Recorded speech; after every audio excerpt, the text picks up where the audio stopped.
share the joy and not the fear, right? It's easy to go into vent mode, into doom scrolling, all of those things that keep all of that anxiety, those fears hot and on your mind. Share the joy instead. As you get better and better and grow those choice muscles, people will notice a difference in you, and they'll want to know, where'd you get it? How'd you make it happen? What'd you do? Share it. Don't wait until you're perfect. Don't wait until you're excellent, Brandon. Share it. Share the joy, because it grows, it multiplies.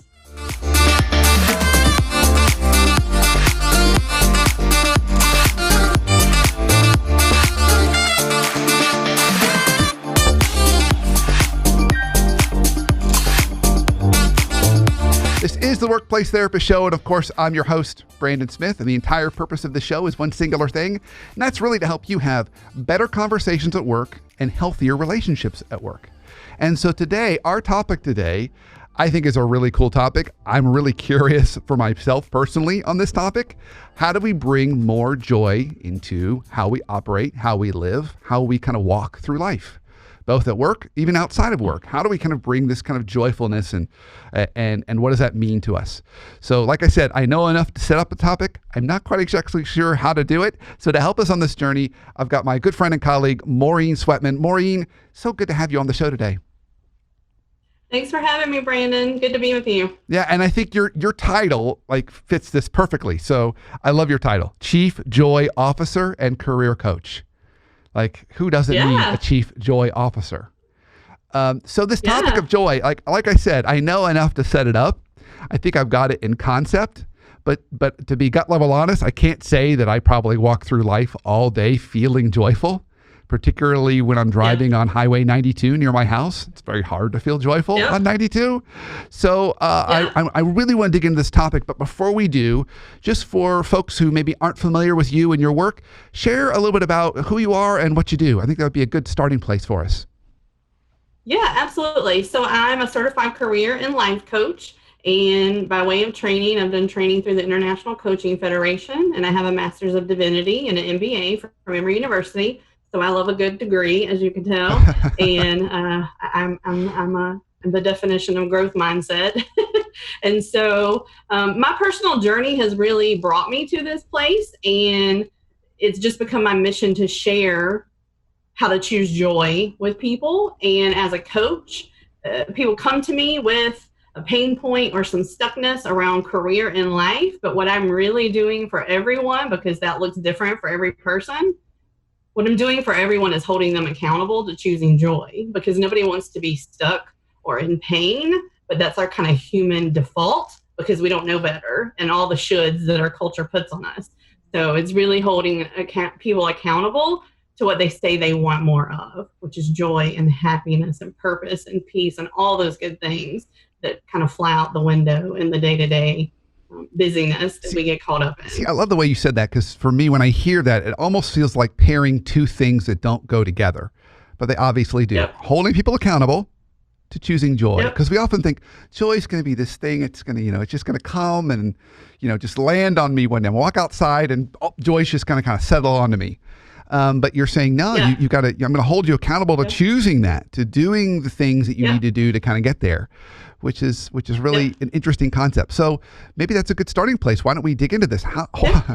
If I was your client, which I think I probably should be your client, where do we start? Yeah. So I have 5 steps to think about. And the first one, before we even get started, is to really debunk the myth that joy is a destination or a math equation. Joy is not a place we arrive after we've checked all the boxes or we've plugged in the formula, right? Happiness, the same thing. People think, it's these steps. The reality is it's within you right now. You can choose it. So people get focused on the joy because that's the shiny, happy part. And, this mystical thing.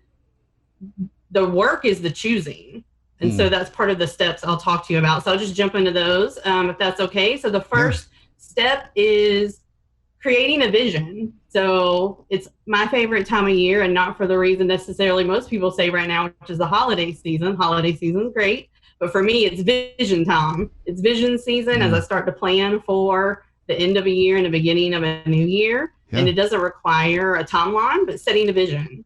So create a big, bold vision for your life. Most organizations we work with have a mission, vision, value statement, but most people don't. If I ask them what those are, they can't name them. So step one is to create your vision. Okay, so and for you, yeah. Well, I was going to say let's stay on step one for a minute. What's an example of a vision that you've heard someone create or that you've helped someone create that you say, oh, now there's a good example of a vision. This is when I say vision, this is what I mean. Yeah. So vision boards are helpful for people that tangibles are good. So vision boards are good for some people. They're more journal people. So creating a journal. I've even had clients bring me something on their laptop that they created digitally. So it really just depends on what your strengths are and what you're comfortable with, because I don't really care about the mechanism. What I care about is you tapping into and getting centered and really thinking about what does bring you joy, right? Like we know if we really dig deep, and sometimes that's where the accountability comes in, like teasing that out, but putting that on something tangible that you can really see and guide you. It can become your North Star. What we focus on grows. So if we're focused on fear, if we're focused on, oh my gosh, can't pay the bills, all of that grows, right? And so if you create a vision and focus on that, that can be what grows. Okay. I did a vision board 5 years ago when I was at a transition point, and I just said, okay, I'm going to set the fear aside, all the buts, all the because I can't, and put on paper, this is what I want in 5 years from now. And I look at that almost every day. It's in a very high traffic, visible place, but not in one that I can ignore. And I looked at it recently, like really looked at it. All of the things on that board have come true. And It was really big, bold, audacious 5 years ago. Nice. So it has power. There's power in vision. I need a vision board. I totally need a vision board. And a lot of people poo-poo it because it's so artsy crafty, and I'm one of those people too. Like I'm not the I don't have the Living magazine to see all the latest crafts, and I'm not that mom that's got the kid doing a craft for everything. But there's just something that comes together in creating a vision board. Again, whether it's like old school poster board and magazines or something you want to do digitally or a journal. There's lots of ways. But yeah, vision is important. Okay, so let me say a couple things. First of all, you mentioned a couple times fear and how if we're not careful, fear will take over. That is no more true than in 2020. My goodness. Yep. I mean, you talk about if anyone has had any little trace or hint of fear inside them, it has gotten blown into huge proportions this year because of all the uncertainty that's around us. We don't need to go into all the detail about that, but man, what you're giving is such an antidote that I think everybody needs, because fear has become pervasive and it is the most contagious of all the kind of human conditions that we have. So boy, I'm so glad you're mentioning this. So here's a question I have for myself around the vision board. You can help me with, and I think I know what you're going to say, but I'm going to ask it anyway. Is a vision board about what you want to achieve, or is a vision board about how you want to be? It's about being. Okay, so more about how you want to be. Yeah, that doesn't mean you can't put the vacation house picture on it, because there's being in that, right? But we want to get away from the stuff. The stuff is distraction and noise. Yeah. Stuff is goals. It's about what you want to be, like qualities. So would I put on there? So I would, if I want to write another book, I wouldn't necessarily want to. Maybe I don't necessarily have to have that on the vision board. It's more about how I would feel or how I would be in the world. In that place.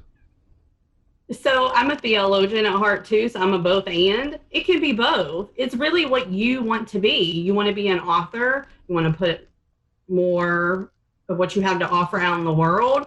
So there's not a right answer here, right? We're stripping out the shoulds. Whatever you want to be daring and bold to put on a vision is the right thing. If that's the book, put the book. If it's what the book produces in the world, put that. Put both. Okay, so it could be both and. All right, nice. Okay. Yeah. Thank you. I'm sure I could stay on Yeah. number one by itself for the rest of our time, but we probably should go to number Yeah. two. So what's number two? Yeah. Yeah. That's good. They're all related. They build. So the second one is knowing your strengths. So part of my practice is really helping clients articulate their strengths, because again, most of us can't name those or know what they are. And so that's a process to figure that out. Gallup, lots of folks know the Strengths Finder is what it used to be called. Now it's the Clifton Strengths Assessment. I do that assessment with almost all of my clients because it's a really helpful tool in terms of articulation. And it's almost always affirmative. I've never had a client say, oh, they got it wrong. It's always like, oh my gosh, they like read my soul.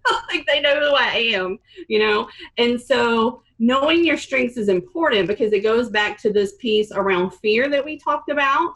Because if we are tapping into our strengths, if our strengths are in alignment, where we work, how we live, at home, all those things, that's where Gallup's even has research on this. You're 3 times likely to say you're happy if your strengths are in alignment with your work and your life.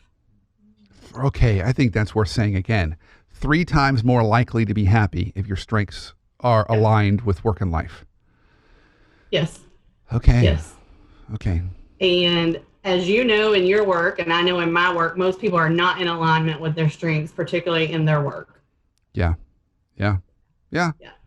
Which can be understandable if you're not if you're creating your own job, then it's a little bit easier to create to fit your strengths. Otherwise, you're kind of picking off a menu, and so it may not fit you perfectly like a glove. Yeah. And there's also some generational issues at play there, right? Certain generations, older generations, there wasn't this notion of like follow your passion. It was, pick this career and that's what you do for 30 or 40 years, or for Gen X, 10 to 20. And then you wake up and think, now what? So there's some of those issues at play too. Yeah. Okay. So our second one is strengths. So kind of knowing your strengths, playing to your strengths.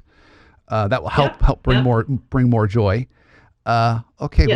What's number 3? All right. Tip 3. This one I would dare say is the hardest and the one where you need to do the most work and to focus. And this is what I call growing your choice muscles. So back when we started talking about how people get distracted by the joy part of it, the focus really is on the choosing. And so this is where it also ties into that fear piece. Fears pop up. That's how our brain works. And they pop up a lot this year, right? So if we have grown those choice muscles, we can more quickly get back to that center, that place that is that grounding, that joy, no matter what. Okay, so I think I'm horrible at this. I'm pretty sure I am. Can you give me an example of what this should look like? And then I can tell you why I'm not good at that probably. It's probably what I'm going to tell you. Well, no. And I would push you to say you're probably better at it than you think. So growing the choice muscles, and there are different strategies for this, and it varies by person as to what works. But it could be an example of creating a new script for yourself. Gabby Bernstein, in one of her recent books, she's pretty prolific. I forget which book I read what thing. She talks about using the choose again method. And so when you have that fear or that limiting belief thought pop up, right? Or there's not enough, or I'm scared of fill in the blank, or I'm mad about whatever. She says there are 3 steps to the choose again method. 1, recognize the thought when it happens, right before it spins you out, right? I'm scared of XYZ kind of thing.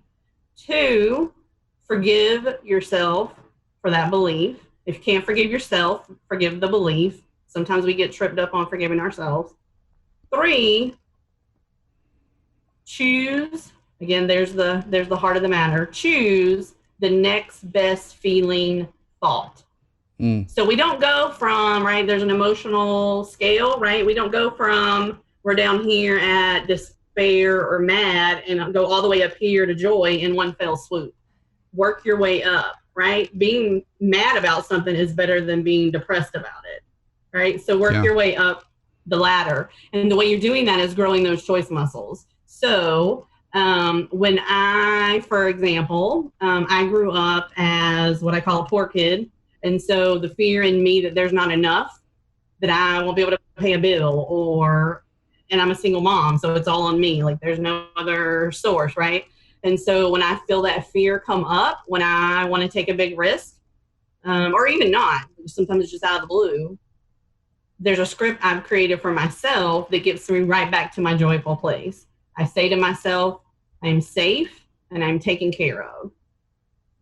And that puts me right back. But I've done the work of making that choice, that choose again method, to get me there, right? You got to practice. Like any muscle, right? If you're going to the gym, you can't go from, I can't pick the bar up to lifting 200 pounds, right? In a week. You have to work on it. And it's the same for growing your choice muscles. You have to work on some different practices until you find the one that works for you. So maybe it's creating that script for you. So maybe, your fear is you're not loved. And so you create a script that says when that pops up, I'm loved. Or again, there's lots of things that could be, but you got to find out what fear is it that consistently pops up for you, and then have a method or more methods for dealing with it. Because ultimately you're rewiring your brain, right? And so, in fact, I learned this in business school at Emory, Dr. Gilkey, that we successfully rewire our brain if we are repetitive, right? So if I say that same, I am safe and taken care of every time, it rewires my brain to think I'm safe and taken care of instead of getting spun out about when the fear pops up. Yeah. Okay. So we're going to go to break here in a minute. Yeah. Actually, in 15 seconds. But before we go to break, I've got actually two realizations for myself that I want your help with. Yeah. So I'll give you the first one right before we go to break. So the first one is, I find with me, what happens is when I wake up in the morning, rather than being joyful in the moment or trying to be present in the moment and just enjoy the moment, I'm looking at my to-do list that day. And it creates a tremendous amount of anxiety because it's like, what do I all have to get done? And I'm happy about this in many ways. I feel fortunate, but my calendar has been booked solid. I mean, absolutely down to the minute, where it's, from 8 a.m. all the way past 5 o'clock, just bang, bang, bang, bang, bang, bang, bang. So I'm constantly thinking about the next thing rather than being kind of present in the moment. So that's the first one. So when we get back from break, fix me. That's the goal. Okay. All right. So stay tuned when we get back from break. I know Maureen's going to have some great tips to fix me, and maybe it'll be helpful for you all too. So stay tuned. We'll be right back.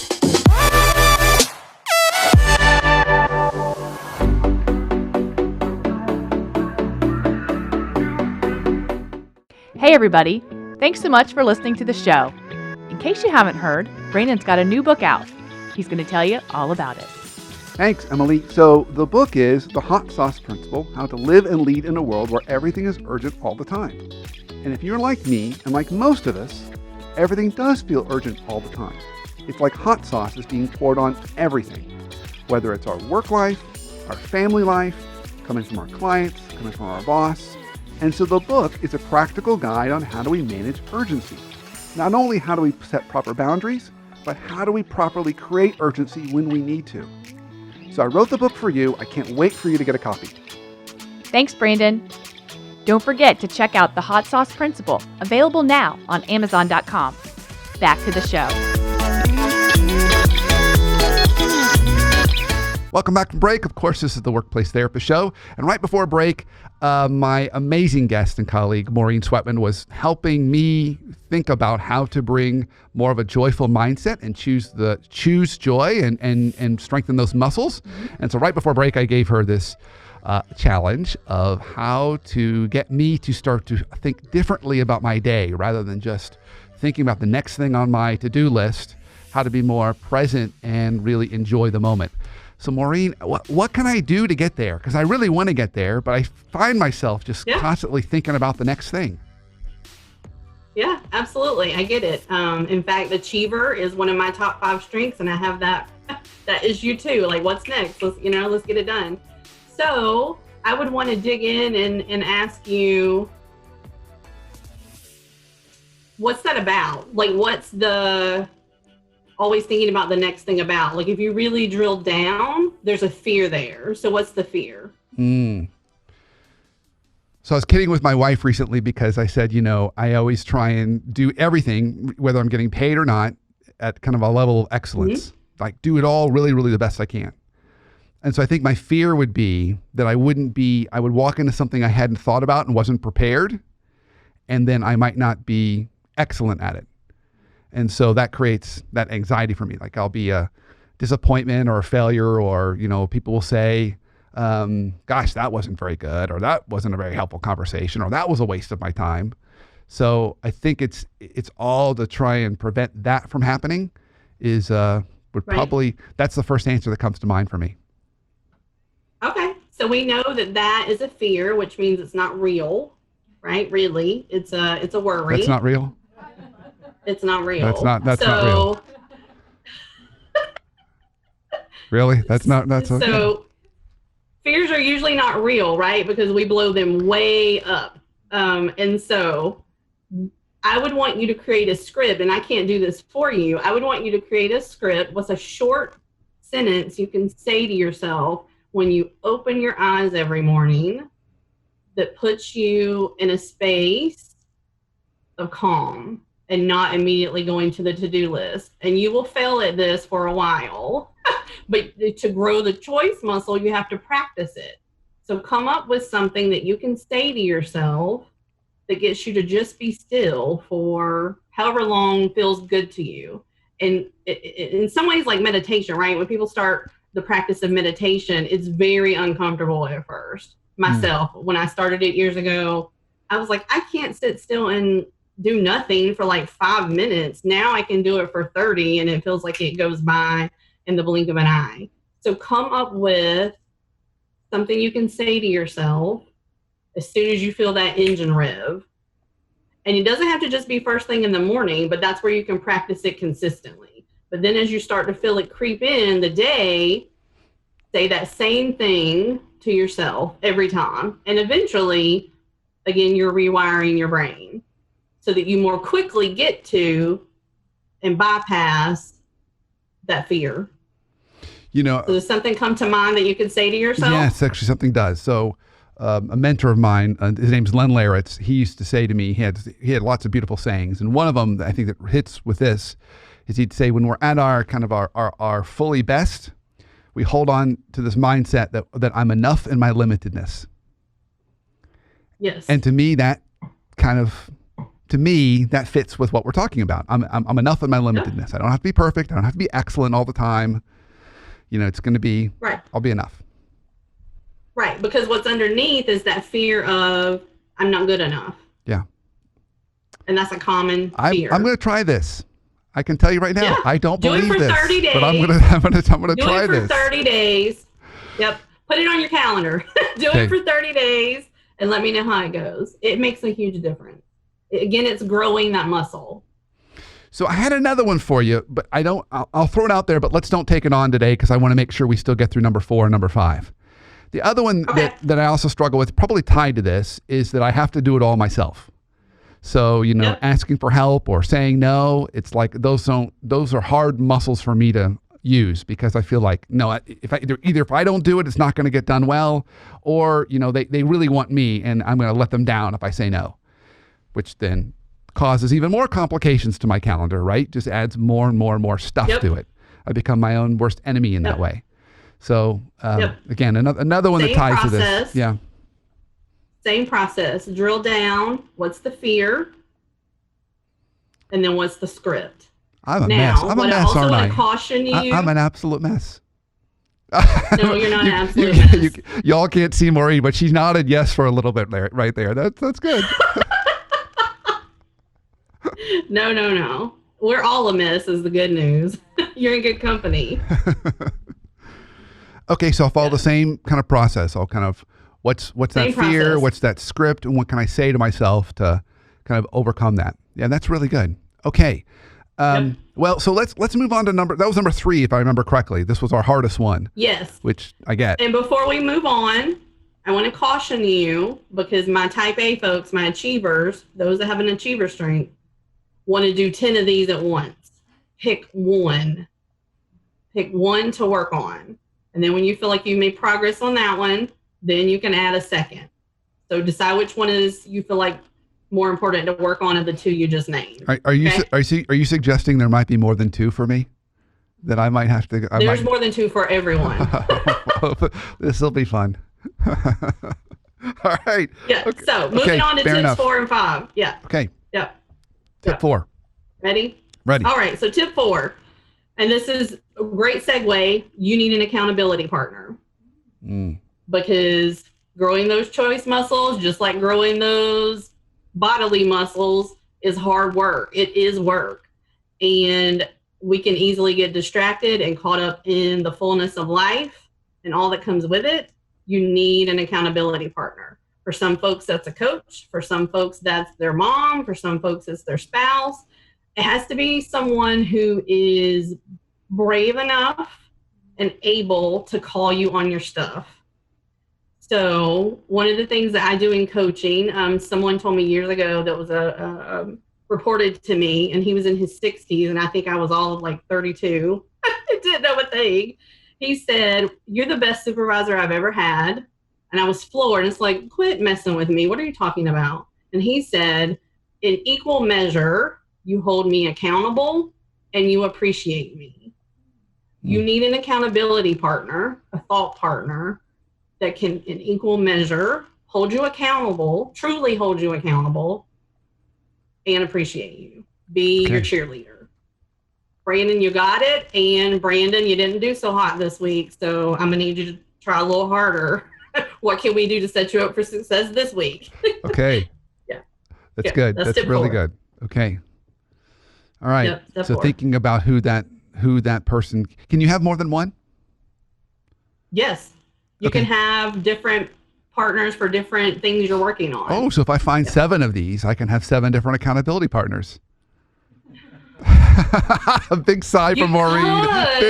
Big sigh. I told you. It's what keeps messing this whole thing up. Yeah, that's right. Oh boy. Okay, so we've still got one more tip left. Yep. All right. Tip number 5, or step number 5, you hinted at earlier, is share the joy. Emotions are contagious, as someone told me. You, over the years, have taught me well that emotions are contagious. I have experienced that for myself more times than I care to think about and relive. Share the joy and not the fear, right? It's easy to go into vent mode, into doom scrolling, all of those things that keep all of that anxiety, those fears hot and on your mind. Share the joy instead. As you get better and better and grow those choice muscles, people will notice a difference in you, and they'll want to know, where'd you get it? How'd you make it happen? What'd you do? Share it. Don't wait until you're perfect. Don't wait until you're excellent, Brandon. Share it. Share the joy, because it grows, it multiplies, and it matters. So we need more joy in the world, not more fear. So when you say share the joy, is it just your way of being, or do I need to tell people I'm feeling joy right now? No, I don't think it's that. I think people share the joy means, to me, kind of living it, owning it, right? Don't hide it, right? It's kind of that whole, like, don't hide your light mentality. And when people ask about it, be willing to share how you got there, right?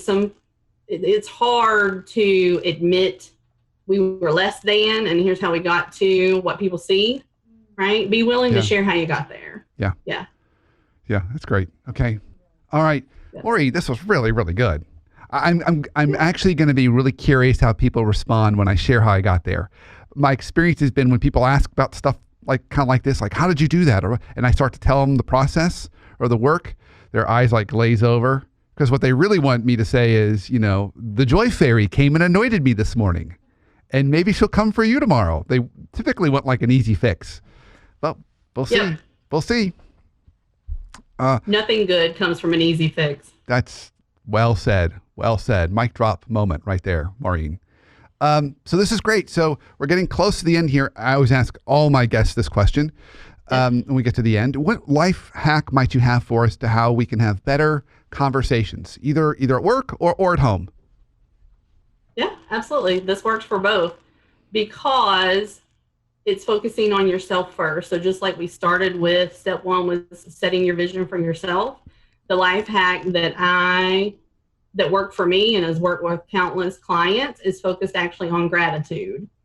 Start a gratitude practice for yourself. So years ago, I even did this with I think she was then 8, daughter. At the end of the day, we got one of those little dollar store composition notebooks, and we wrote down faithfully every day 3 things that brought us joy, 3 things we were grateful for, right? And we did it every day. And at first it was awkward, and I'm not a journal person, but it changes things. Gratitude multiplies joy. And so starting with gratitude and creating a gratitude practice. And again, once that becomes familiar, people see that in you. Your attitude shifts, your perception shifts. And as we know, perception is everything. And so when you come across in conversations at home and in work as someone who is grateful, joyful, that's a different conversation. Yeah, absolutely. Beautiful. Maureen, this was great. I already, I feel better. I also know I have a lot of work in front of me. Well, only one thing at a time, according to you. So I have one thing in front of me, and then I've got another one, and then probably another one. But I'll take it on. We can do hard things. If people want to learn more about you and the work you do, or connect with you, where can they go? Yeah, so they go to my website, Joyful Living Coaching.